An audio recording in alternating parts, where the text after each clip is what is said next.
Hi viewers, welcome back to our YouTube channel Irshidas മെഡ്പോളിയോ. ഇന്ന് June 21 അന്താരാഷ്ട്ര യോഗാ ദിനം അല്ലേ? അപ്പം നമ്മുടെ ടോപ്പിക്കും യോഗ തന്നെ ആവാം. വേൾഡ് വൈഡ് ആയിട്ട് അക്സെപ്റ്റ് ചെയ്തിട്ടുള്ള ഒരു എക്സസൈസ് മെത്തേഡിൽ ഒന്ന് തന്നെയാണ് യോഗ അല്ലേ?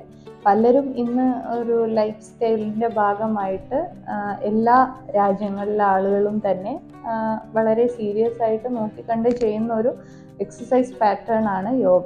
പക്ഷെ പലർക്കും അതിനെപ്പറ്റി പല തെറ്റിദ്ധാരണകളും ഉണ്ട്, പലതരത്തിലുള്ള സംശയങ്ങളും ഉണ്ട് അല്ലേ? പലരുടെയും ഒരു ധാരണ എന്ന് പറയുന്നത് യോഗ നമ്മുടെ ബോഡിയുടെ ഫ്ലെക്സിബിലിറ്റി കൂട്ടുന്ന അല്ലെങ്കിൽ നമ്മുടെ ബോഡിക്ക് ആയാസം തരുന്ന ഒരു അഭ്യാസം ആയിട്ട് ആണ് പലരും ഈ യോഗയെ കാണുന്നത്. ചിലർക്കെങ്കിലും സംശയമായിരിക്കും, മറ്റ് എക്സസൈസ് അല്ലേ നല്ലത്, ഇപ്പോൾ യോഗയെക്കാളും ഇപ്പോൾ ജിമ്മിൽ പോയി വർക്കൗട്ട് ചെയ്യുന്നതല്ലേ നല്ലത് എന്നൊക്കെ ഉള്ളത് പലരുടെയും ഒരു സംശയമാണ്. പക്ഷെ നമ്മൾ മനസ്സിലാക്കേണ്ട ഒരു കാര്യം എന്ന് പറയുന്നത് യോഗയ്ക്ക് പല തരത്തിലുള്ള ഇൻറ്റൻഷൻസ് ഉണ്ട്. പല ആളുകളും യോഗ ചെയ്യുന്നത് പല തരത്തിലുള്ള ഇൻറ്റൻഷൻസ് വെച്ചിട്ടായിരിക്കും, അല്ലെങ്കിൽ പല തരത്തിലുള്ള ആവശ്യങ്ങൾക്ക് വേണ്ടിയിട്ടായിരിക്കും യോഗ ചെയ്യുന്നത്. അതിൽ പ്രധാനമായിട്ടും വെയിറ്റ് ലോസിനുള്ള യോഗ, അതുപോലെ ആയിരിക്കില്ല ശ്വാസകോശ സംബന്ധമായിട്ടുള്ള ചില അസുഖങ്ങൾക്ക് വേണ്ടിയിട്ട് ചെയ്യുന്ന യോഗ. അല്ലെങ്കിൽ കുറച്ച് പ്രായമായി കഴിഞ്ഞിട്ടുള്ള ആളുകൾ അവരുടെ ജോയിൻസിനൊക്കെ ജോയിൻറ്റ് പെയിനൊക്കെ വരാതിരിക്കാൻ അല്ലെങ്കിൽ ജോയിൻസിൻ്റെയൊക്കെ മൊബിലിറ്റി കൂട്ടാൻ വേണ്ടി ചെയ്യുന്ന തരത്തിലുള്ള യോഗ എന്ന് പറയുമ്പോൾ അത് നമ്മുടെ ഈ മുമ്പേ പറഞ്ഞിട്ടുള്ള 2 തരത്തിലുള്ള യോഗകളിൽ നിന്നും വ്യത്യാസമായിരിക്കാം. ഈ യോഗ പ്രാക്ടീസിൽ തന്നെ ഏറ്റവും കൂടുതൽ അക്സെപ്റ്റൻസ് കിട്ടിയിട്ടുള്ള അല്ലെങ്കിൽ നമ്മൾ പലരും റിലേറ്റ് ചെയ്യുന്ന ഒരു കാര്യമാണ് ഈ സൂര്യ നമസ്കാരം അല്ലെ? വേൾഡ് വൈഡ് ആയിട്ട് അക്സെപ്റ്റ് ചെയ്തിട്ട് എല്ലാവരും പ്രാക്ടീസ് ചെയ്യുന്ന ഒരു യോഗിക് പ്രാക്ടീസിൽ തന്നെ പ്രാക്ടീസ് ചെയ്യുന്ന ഒരു കാര്യമാണ് ഈ സൂര്യ നമസ്കാരം എന്നൊക്കെ പറയുന്നത് അല്ലേ? അത് മറ്റു യോഗാസനങ്ങളിൽ നിന്നും പൂർണ്ണമായിട്ടും വ്യത്യാസപ്പെട്ടിരിക്കുന്നുണ്ട്. അപ്പം യോഗ ചെയ്യുന്നവർക്ക് പലതരത്തിലുള്ള ഇൻറ്റൻഷൻസ് ആയിരിക്കും. അപ്പോൾ അവരുടെ ആവശ്യങ്ങൾക്കനുസരിച്ചാണ് ആ ആസനങ്ങളുടെ പാറ്റേണും അല്ലെങ്കിൽ യോഗയുടെ ഒരു രീതി തന്നെ മുന്നോട്ട് കൊണ്ടുപോകുന്നത്. മാത്രമല്ല മൈൻഡ് യോഗാസ് ഉണ്ട്. ഇന്ന് നമ്മൾ കൂടുതലായിട്ടും ഈ ഡിപ്രഷൻ, ആങ്സൈറ്റി പോലുള്ള മാനസിക രോഗങ്ങൾ, ഒരുപാട് സംഘർഷങ്ങൾ കൂടിയിട്ടുള്ള ഒരു കാലഘട്ടമാണ് അല്ലേ? അപ്പം മൈൻഡിനെ സ്റ്റെബിലൈസ് ചെയ്യാൻ വേണ്ടിയിട്ട്, മൈൻഡിനെ റിലാക്സ് ചെയ്യാൻ വേണ്ടി ചെയ്യുന്ന തരത്തിലുള്ള യോഗാസനങ്ങളുണ്ട്. അത് മറ്റ് യോഗകളിൽ നിന്നും പൂർണ്ണമായിട്ടും വ്യത്യാസപ്പെട്ടിരിക്കുന്നുണ്ട്.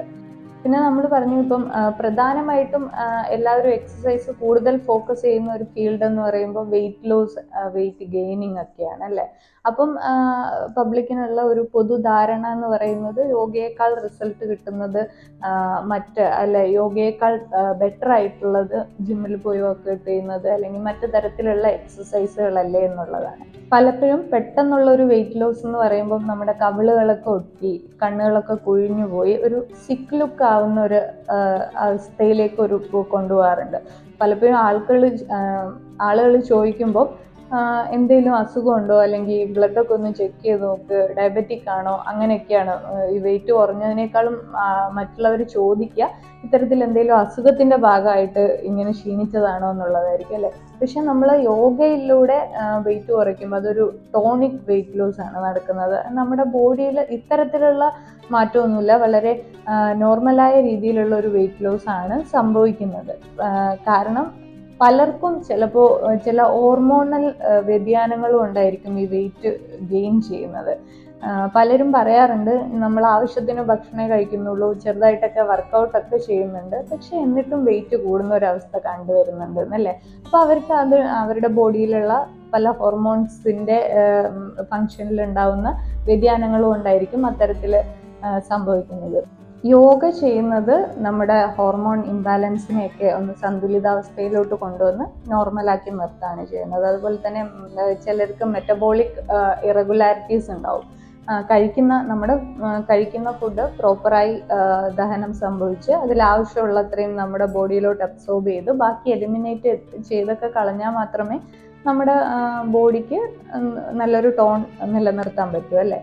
ചിലർക്ക് അതിലുണ്ടാവുന്ന ഇറഗുലാരിറ്റീസ് കാരണം ഓവർ കാലറീസ് അബ്സോർബ് ചെയ്യുന്നു, അല്ലെങ്കിൽ പൂർണ്ണമായിട്ട് ദഹിക്കാതിരിക്കുന്ന അവസ്ഥ, അങ്ങനെയൊക്കെയുള്ള പ്രശ്നങ്ങൾ ഉണ്ടാവുന്നുണ്ട്. അപ്പം നമ്മുടെ മെറ്റബോളിസം നോർമലാക്കാനൊക്കെ യോഗ സഹായിക്കുന്നുണ്ട്.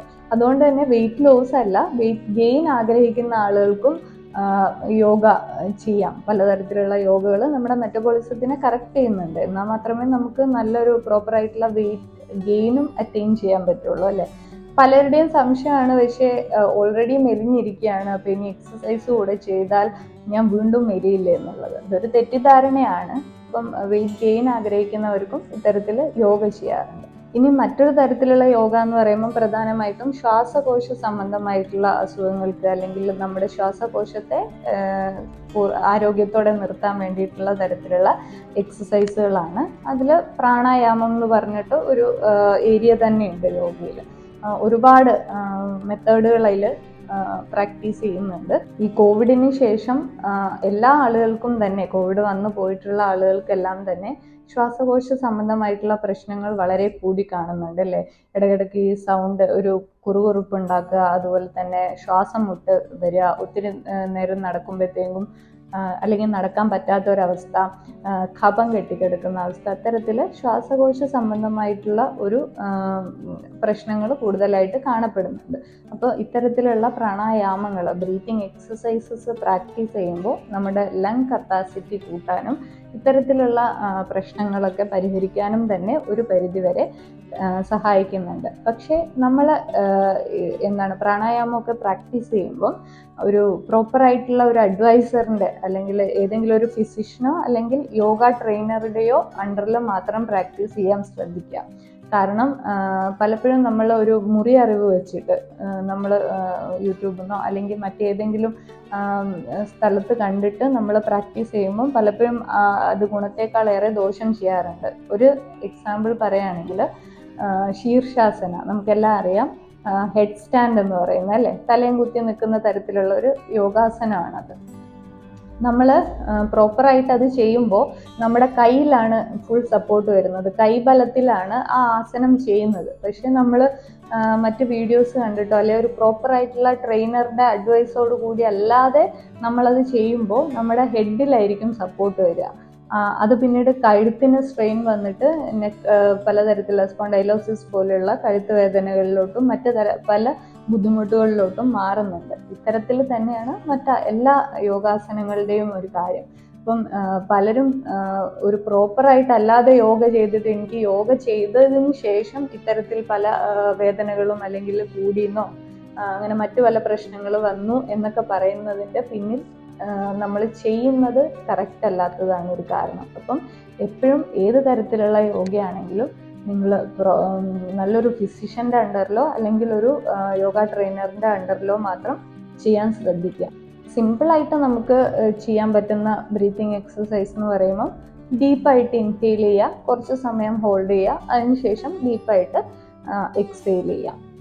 ഇനി പൊതുവെ നമ്മളെല്ലാവരും തന്നെ ഏജിങ് ആവുമ്പോൾ നമ്മുടെ ബോഡിയിൽ അതിനനുസരിച്ചുള്ള മാറ്റങ്ങൾ വരുന്നുണ്ട് അല്ലേ. നമ്മുടെ ബോഡിയും പ്രായമാവുന്നുണ്ട്. അപ്പോൾ അതിൻ്റേതായ പ്രശ്നങ്ങൾ നമ്മുടെ കാലുകൾക്കും ജോയിൻറ്റുകൾക്കും എല്ലാം തന്നെ വരുന്നുണ്ട്. അപ്പോൾ ഇത്തരത്തിൽ നമ്മുടെ ജോയിൻറ്റിൻ്റെ മൊബിലിറ്റി കൂട്ടാനും പിന്നെ കുറച്ച് ബോഡിയൊക്കെ ഫ്ലെക്സ് ചെയ്യാനും ഒക്കെ പറ്റിയ തരത്തിലുള്ള യോഗാസനങ്ങൾ യോഗയിൽ അവൈലബിൾ ആണ്. എല്ലാവരും തന്നെ ഒരു 40 വയസ്സിന് മുകളിലോട്ടുള്ള എല്ലാവരും തന്നെ ഡെയിലി അത്തരത്തിലുള്ള യോഗാസനങ്ങൾ പ്രാക്ടീസ് ചെയ്യുന്നത് അവരുടെ തന്നെ പിന്നീടുള്ള കാലം സുഖമായിട്ട് മുന്നോട്ട് പോകാൻ ഇത് സഹായിക്കുന്നുണ്ട്. യോഗ എന്ന് പറയുന്നത് മറ്റ് എക്സസൈസ് പോലെ നമുക്കത്ര എളുപ്പത്തിൽ നമുക്ക് എപ്പോഴും ഒരു ട്രെയിനറുടെ അണ്ടറിൽ തന്നെ ചെയ്യുന്നതാണ് നല്ലത്. കാണുമ്പോൾ നമുക്ക് എളുപ്പമാണെന്ന് തോന്നുമെങ്കിലും അത് ഏറ്റവും പ്രോപ്പറായ രീതിയിൽ തന്നെ ചെയ്യണം. മറ്റൊരു വീഡിയോയിൽ വീണ്ടും കാണാം. Like, share, subscribe.